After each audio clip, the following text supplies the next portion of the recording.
નમસ્કાર મિત્રો, દેશ દુનિયાના સૌથી મોટા સમાચારમાં આપણું હાર્દિક સ્વાગત છે। આજના તાજા સમાચાર જાણવા માટે આ વિડીયોને અંત સુધી જોતા રહેજો અને આવા જ નવા સમાચાર મેળવવા માટે આપણી ચેનલને સબસ્ક્રાઇબ કરવાનું ન ભૂલતા।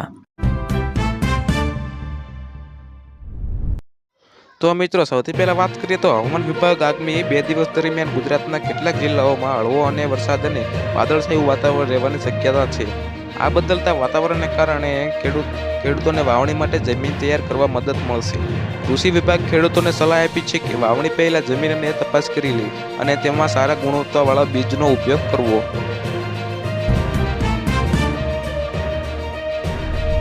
તો બીજી તરફ મિત્રો વાત કરીએ તો ગુજરાતના ખેડૂતો માટે આજે સારા સમાચાર સામે આવ્યા। કેન્દ્ર સરકારે ખરીફ પાક માટે નવા ટેકાના ભાવ MSPના જાહેર કર્યા।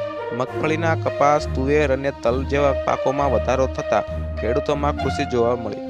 ખાસ કરીને સૌરાષ્ટ્ર વિસ્તારમાં મગફળી અને કપાસ સારા ભાવ મળતા અને ખેડૂતોને આર્થિક ફાયદો થવાની આશા છે।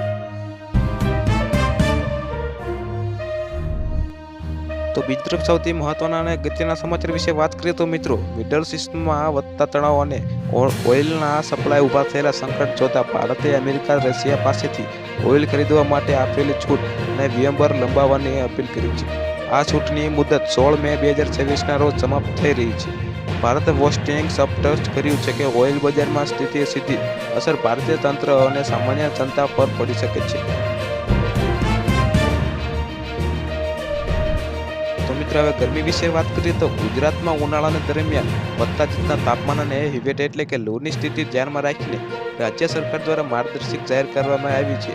ઉનાળામાં ગરમીને ધ્યાન રાખીને હવામાન વિભાગ દ્વારા છેલ્લા કેટલાક દિવસથી હીટને લઈને યલો એલર્ટ અને ઓરેન્જ એલર્ટ જાહેર કરાયું છે।